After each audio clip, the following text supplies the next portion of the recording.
कृष्ण हरे हरे, हरे राम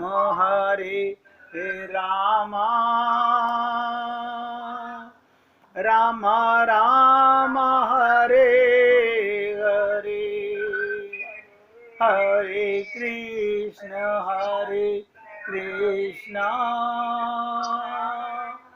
कृष्ण कृष्ण हरे हरे, हरे राम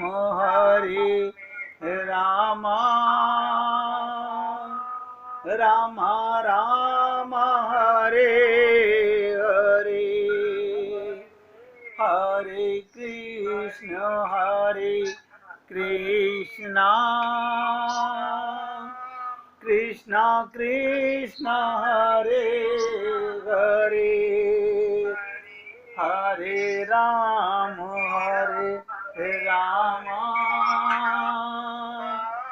राम राम हरे हरे। सभी पुण्यात्मा पूरी एकाग्रता से सुनिएगा। ये इतनी जरा सी बात सुन के समझ नहीं आने वाली है।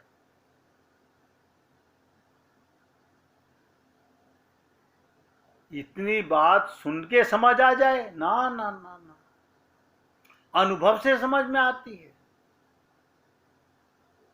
अनुभूति से समझ आती है। परमात्मा तो मिला हुआ है, बिना अनुभूति के मिला हुआ नजर नहीं आता। हमें संसार मिला हुआ नजर आता है। अब देख लीजिए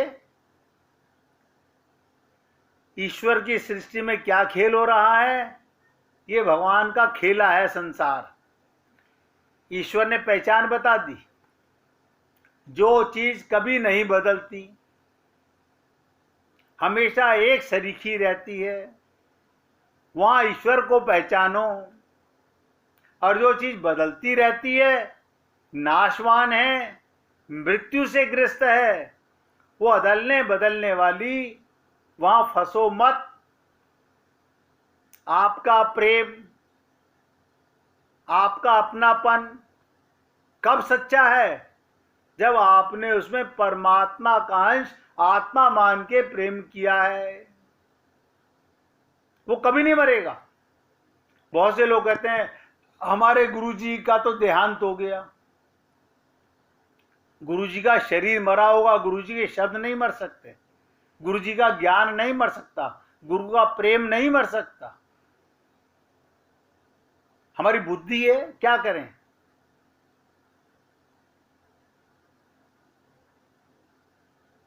आनंद कभी मरता है?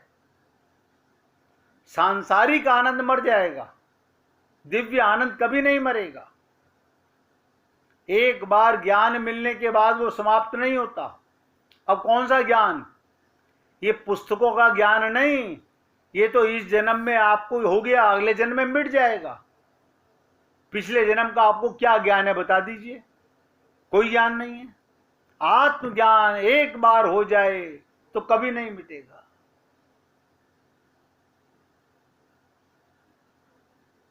अदलने बदलने वाली चीज, वहां फंसो मत। अगर वहीं फंसे तो दुख पाओगे। और आप और हम लोग यही हर जन्म में करते आ रहे हैं।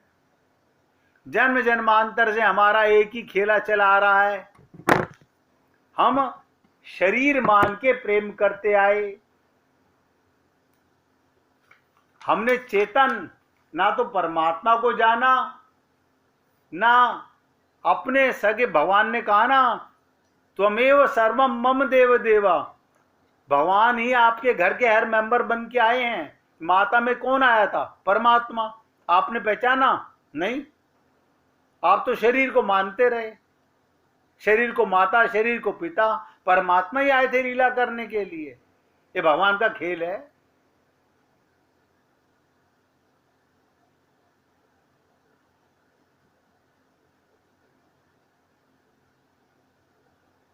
ये बातें इतनी जल्दी समझ में नहीं आती।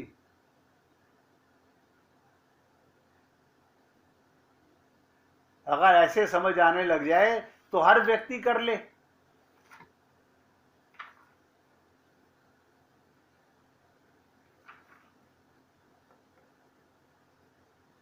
आप देखिएगा, इतना बढ़िया उपदेश, जब आदमी सपना देखकर उठता है तो सपने की चीज ध्यान करने लगता है। ये सबका तजुर्बा बता रहा हूं। सपना अच्छा देख के उठोगे तो सपने की बात याद करने लगेगा, चीज ध्यान करने लगेगा। क्या बढ़िया सपना देखा। लोगों को सपने में भी अभिमान होता है। हंसी की बात, एक दिन दो आदमियों ने मिलकर बहुत बढ़िया खीर बनाई कि आओ दोनों खाएं। एक के मन में आया लालच, उसने कहा अब कोई ऐसी युक्ति करें दूसरे को खाने को ना मिले, हम ही सब खा जाएं। तो कहा आओ एक खेल रचें, आओ सो जाएं और जिसकी बढ़िया सपना आएगा वो समूची खीर खा जाएगा। दोनों सो गए। जब सोकर उठे तो बोले भाई अब सुनाओ अपने अपने सपने। एक ने सुनाया कि जब मैं सोया था तो ईश्वर के दूत आए हमारे पास विमान लेकर के और बोले कि तुम दिव्य वस्त्र आभूषण धारण करो, चलो हम तुमको बैकुंठ ले चलते हैं। ध्यान दीजिएगा, दो दोस्तों ने खीर बनाई और ये डिसाइड किया जिसको बढ़िया सपना आएगा वो सारी खा जाएगा। तो एक ने सुनाया अपना सपना, मेरे को सपने में ईश्वर के दूत आए बैकुंठ ले जाने के लिए। मैं बैकुंठ में गया, वहां ठाकुर जी ने हमें अपनी गोद में बैठाया और लक्ष्मण जी ने थाली में भोजन ला करके सामने रखा। मैंने खूब आनंद से खाया। ऐसा बढ़िया सपना आया कि क्या बतावें। दूसरे ने कहा कि बाबा अब तो हम तो अभी तक कांप रहे हैं। क्यों? हमको तो एक बहुत बुरा सपना आया। जो ही हम सोए तो ही एक दैत्य हाथ में लुकाठी लिए हुए आया, हमें मारने लगा। मैंने हाथ जोड़कर कहा कि बाबा हमको मारो मत। दैत्य ने कहा एक शर्त, हम तुमको नहीं मारेंगे, उठो यहां से और जहां खीर रखी है वहां चलो, और सब खीर अगर तुम खा जाओगे तब तो हम तुमको छोड़ देंगे, और नहीं खाओगे तो मारेंगे। मैं तो उसके डर के मारे मजबूर होकर सारी खीर खा गया। अब बताओ किसको सपना बढ़िया आया? ये जो संसार के दृश्य है ना, ये संसार के जो प्रलोभन हैं, ये बिल्कुल स्वप्न के समान है। गाते तो हैं बहुत कि स्वप्न से संसार पर क्यों व्यर्थ मोहित हो रहे हो, लेकिन हो रहे हैं क्योंकि शरीर मान रखा है इसलिए हो रहे हैं। ये जो संसार के दृश्य हैं बिल्कुल स्वप्न हैं। हर एक के सुख के लिए सपने का भी ख्याल करते हैं, नाते रिश्तेदार बनाते हैं, उनका ध्यान करते हैं और उसमें फंस जाते हैं। ये जितने इंद्रियार्थ, ध्यान दीजिएगा, स्वप्न के विषय के समान इंद्रियों के जो विषय हैं, शब्द, स्पर्श, रूप, रस, गंध, इनका ध्यान करने लगे। ध्यान करते करते हम अगर दिव्य इन्हीं पांचों इंद्रियों से सच्चे प्रेम का, सच्चे भक्त का, सच्चे गुरु का, भगवान का ध्यान करेंगे तो दिव्य होगा, और माइक ध्यान करेंगे तो माइक होगा। ऐसे अपने आत्मा में ना होते हुए भी जो स्पर्श, रूप, रस, गंध आदि पदार्थ हैं उनका ध्यान हुआ तो उन्हें झूठे पदार्थों का ध्यान हुआ। और जिसे आत्मज्ञान है वो जो ध्यान करेगा वो भगवान का होगा, दिव्य होगा। उसकी इंद्रियां बदल जाती हैं, सोच बदल जाती है, मन बदल जाता है, बुद्धि बदल जाती है। ध्यान दीजिएगा, उसका सब कुछ दिव्य हो जाता है। उसकी माता भी दिव्य हो गई। अब आप ये मत कहिएगा क्या माता का शरीर दिव्य हो गया, नहीं, उसका भाव दिव्य हो गया। भगवान कहते हैं ना, जाकी रही भावना जैसी प्रभु मूरत देखी तिन तैसी। अब देखिएगा, आपके सामने मंदिर में ठाकुर जी विराजमान हैं। अब आपका दिव्य भाव बन गया, आत्मा का प्रेम हो गया भगवान से, तो भगवान आपको जीवंत नजर आने लगेंगे, भगवान से बातें होने लगेंगी, सिर्फ आत्मज्ञान के कारण। यानी स्पर्श रूप रस गंध सब पदार्थ आपके माइक हैं तो स्वप्न के समान हैं, और आपको आत्मज्ञान हो गया है तो यही पांचों ज्ञानेंद्रियां दिव्य रस का आनंद लेती हैं। गोपियों को 24 घंटे ये कैसे आनंद मिल रहा है? क्यों मिल रहा है? क्योंकि उन्हें आत्मज्ञान हो गया है। वो सदा अपने प्रेम में कृष्ण के साथ ही रहती हैं, प्रेम में दूरी नहीं होती। कहते ना, प्रेम गलियति सांकरी जामे दो न समाए। अद्वैत हो जाते हैं, अपने अंदर ही लहर खत्म हो जाती है, सागर बन जाती है, सागर लहर और लहर सागर बन जाती है। भगवान भक्त बन जाते हैं और भक्त भगवान बन जाता है।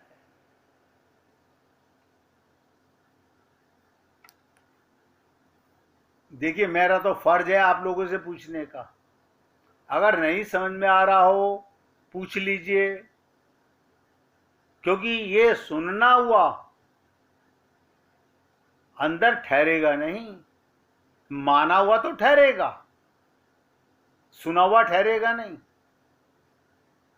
मनुष्य को, ध्यान दीजिएगा, मनुष्य को इस संसार में जो कुछ भी सुख या दुख प्राप्त होता है ना, संसार में जो भी कुछ सुख और दुख प्राप्त होता है वो भगवान के विधान के अनुसार ही प्राप्त होता है। भगवान मंगल में है, उनका विधान भी मंगल में है। उस विधान को बदलने की चेष्टा करना भगवान में हमारे अविश्वास को प्रकट करता है। भगवान के अनन्य प्रेमी भक्त ऐसा कभी नहीं करते। यदि हमें भगवान का विधान पसंद नहीं है तो भगवान भी हमें पसंद नहीं। यही प्रकट होता है जो साधक इसी जन्म में अति शीघ्र भगवत प्राप्ति चाहते हैं। सब ध्यान से सुनो, जो भी साधक इसी जन्म में अति शीघ्र भगवत प्राप्ति चाहते हैं उन्हें भक्त प्रहलाद की भांति, देखो मिसाल दे रहा हूं, भक्त प्रहलाद की भांति। भक्त प्रहलाद किसकी गोदी में बैठा था? होलिका। आप लोग किसकी गोदी में बैठो? माया की गोदी में। लेकिन भक्त प्रहलाद किसको साथ लेके बैठा था? अपने प्रेम को, परमात्मा को साथ लेके बैठा। माया भस्म हो गई, होलिका जल गई, प्रहलाद नहीं जले। सूत्र बता रहा हूं, देखो फिर बोल रहा हूं, जो साधक, जो भक्त, जो पुण्य आत्मा इसी जन्म में अति शीघ्र भगवत प्राप्ति चाहते हैं उन्हें भक्त प्रहलाद की भांति निष्काम भाव की विचारधारा पर दृढ़ रहना चाहिए। और कितनी बड़ी बात आपसे कही कि पिता ने कहा होलिका से कि तू उसे लेकर के अग्नि में बैठ जा, तू नहीं जलेगी, तुझे वरदान है, ये जल जाएगा, मेरा छुटकारा हो जाएगा। लेकिन भक्त प्रहलाद भगवान को साथ लेके बैठे। इसीलिए आपसे रोज कहा जाता है कि ध्यान में रखना सदा भगवान रहते साथ में।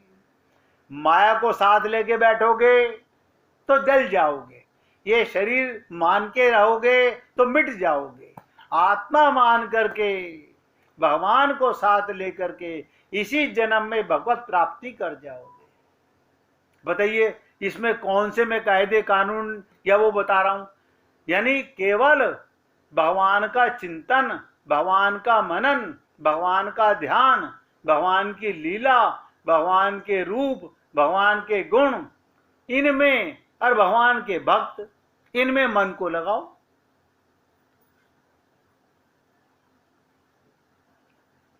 तो भक्त प्रहलाद की भांति इसी निष्काम भाव की विचारधारा पर दृढ़ रहना चाहिए। सकाम भाव बिल्कुल नहीं रखना चाहिए। हम लोग ये कभी नहीं सोचते, माया इकट्ठी करने में लगे हुए हैं, ये सकाम भाव है। मंदिर जाते हैं तो इस भाव से, गुरु के पास जाते हैं तो इस भाव से, प्रेम करते हैं तो इस सकाम भाव से।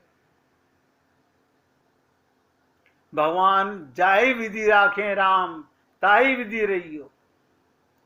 सुख में रखें, दुख में रखें, ध्यान दीजिएगा, भगवान के प्रत्येक विधान में प्रसन्न रहना चाहिए, कभी दुखी नहीं होना चाहिए। दुख दर्द, ध्यान दीजिएगा, दुख दर्द बीमारी में परिवार की सेवा अवश्य करनी चाहिए। दुख में, दर्द में, बीमारी में परिवार की सेवा तो अवश्य करनी चाहिए, किंतु इसके निवारण के लिए भगवान से मांग करना, उनके प्रति अविश्वास पैदा करना है। इन पंडितों के चक्कर काटना वो बीमारी मिटा देंगे, वो परेशानी दुख मिटा देंगे, लेकिन हम पागल हैं, हम क्या करें, समझ नहीं आती। इससे और कुछ नीची श्रेणी की बात बताता हूं। संसार के सामने हाथ फैलाने की अपेक्षा भगवान से मांगना कहीं अधिक श्रेष्ठ है। गोस्वामी तुलसीदास जी ने तो लिखा, जग जाचिए कोई ना जाचिए, जग जाचिए कोई ना जाचिए, जो जिए जाचिए जान की जान ही रे। इस संसार में किसी से भी मांगना नहीं, मांगन से मरना भला, मत मांगो कोई भीख। इस संसार में किसी से भी मांगना नहीं चाहिए, किंतु यदि मांगना भी हो तो भगवान से ही मांगना चाहिए, जिससे मांगना सदा सदा के लिए समाप्त हो जाए। विभीषण को, ध्रुव को राज्य भगवान ने दिया, आप जानते हो। अवश्य ये सकाम भाव है, किंतु भगवान ने गीता में सकाम भक्त को भी उदार अर्थात अच्छा बताया। उदार सर्व एते एवेते। ध्रुव जी ने राज्य की कामना से, सकाम भाव से भगवान की भक्ति की, उनको राज्य भी मिला, भगवान के दर्शन भी प्राप्त हुए। बाद में भगवान की कृपा से उन्हें सकाम भाव भी नष्ट हो गया।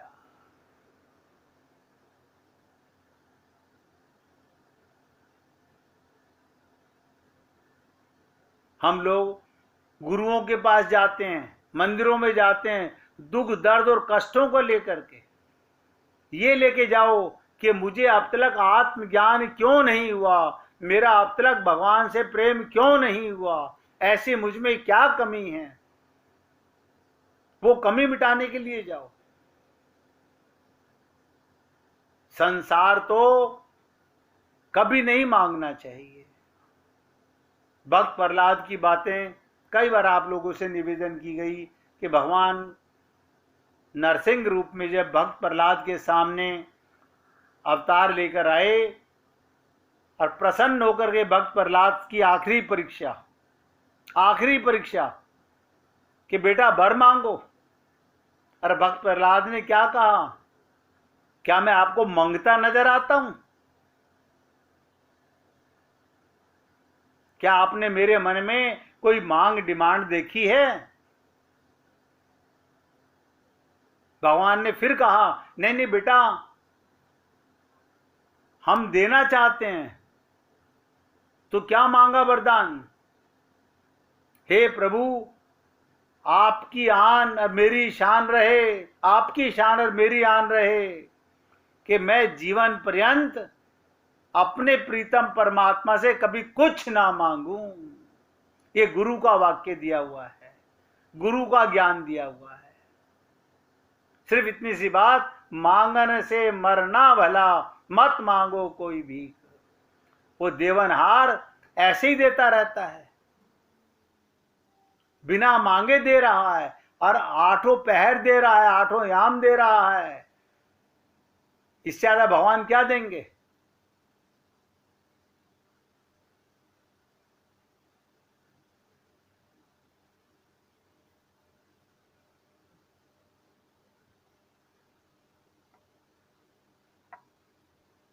भगवान के प्रेम की कामना करो।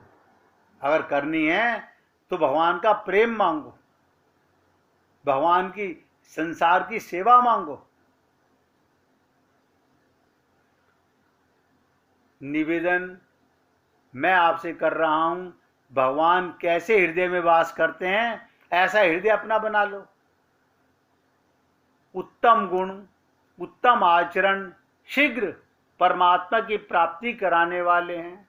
उत्तम गुणों से अभिप्राय हृदय के उत्तम भाव, और उत्तम आचरण से अभिप्राय मन, वाणी और शरीर की उत्तम क्रिया।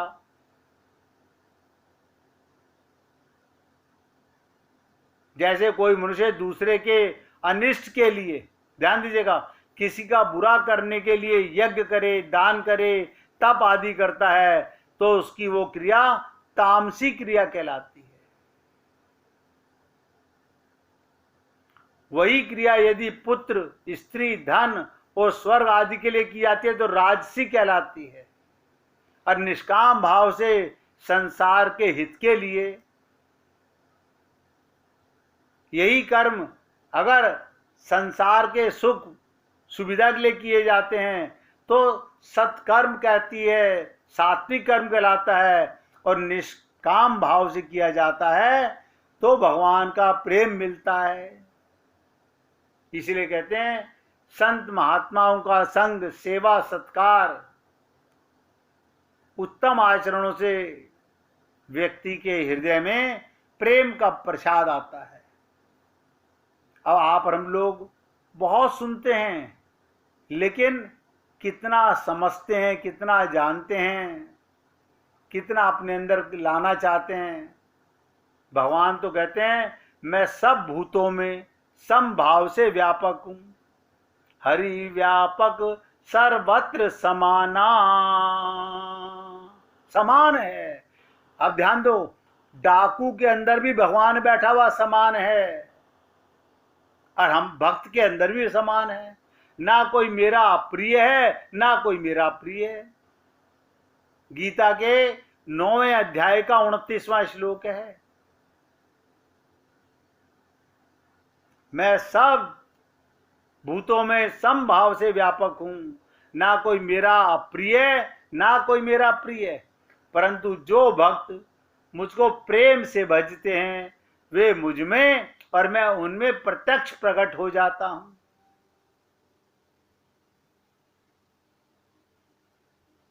देखिए, निवेदन करना संत महात्माओं का काम है, मानना ना मानना आप परम भक्तों का कार्य है। आज मैं अपने शब्दों को यहां विराम देना चाहता हूं। अगर कोई भक्त भजन सुनाना चाहे हृदय से तो सुना सकता है। सुनाइए प्रभु। भाई जी भी सुनाना चाहती हैं, सुनाइए भाई जी।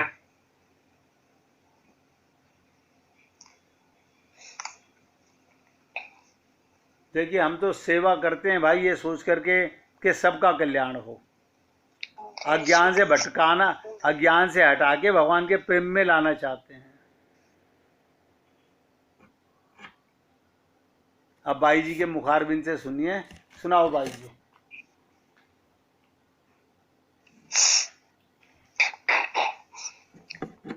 तेरी मुरली बनूं ओ मोहना, तेरी मुरली बनूंगी ओ मोहना, तेरे मन में बसूंगी ओ मोहना, तेरे मन में बसूंगी ओ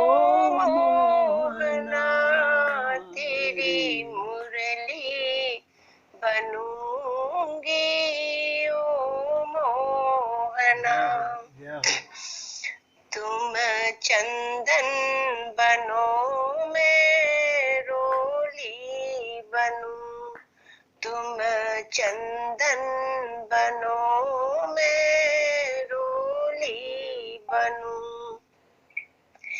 माथे पे मिलेंगे ओ मोहना, माथे पे मिलेंगे ओ मोहना, तेरी मुरली बनूंगी ओ मोहना, तेरे होठों पे सजूंगी ओ मोहना, तुम कजरा बनो मैं चितवन बनूं, तुम कजरा बनो मैं चितवन बनूं, नैनों में मिलेंगे ओ मोहना, नैनों में मिलेंगे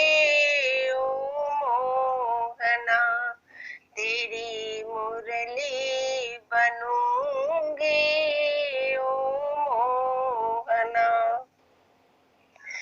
तुम पुष्प बनो मैं डोरी बनूं, तुम पुष्प बनो मैं डोरी बनूं, माला में मिलेंगे ओ मोहना, तेरे कंठ में सजूंगी ओ मोहना, तेरी मुरली बनूंगी ओ मोहना, तुम बंसी बनो मैं सरगम बनूं, तुम बंसी बनो मैं सरगम बनूं, भजनों में मिलेंगे ओ मोहना, भजनों में मिलेंगे ओ मोहना, तेरी मुरली बनूंगी ओ मोहना, तेरे होठों पे सजूंगी ओ मोहना, तुम बारिश बनो मैं बिजुरी बनूं, तुम बारिश बनो मैं बिजुरी बनूं, सावन में मिलेंगे ओ मोहना, सावन में मिलेंगे ओ मोहना, तेरी मुरली बनूंगी ओ मोहना, तेरे मन में बसूंगी ओ मोहना, तुम कान्हा बनो मैं राधा बनूं, तुम कान्हा बनो मैं राधा बनूं, मधुबन में मिलेंगे ओ मोहना, माधव से मिलूंगी ओ मोहना, रास लीला में मिलूंगी ओ मोहना, तेरी मुरली बनूंगी ओ मोहना, तुम कृष्ण बनो मैं अर्जुन बनूं, तुम कृष्ण बनो मैं अर्जुन बनूं, गीता में मिले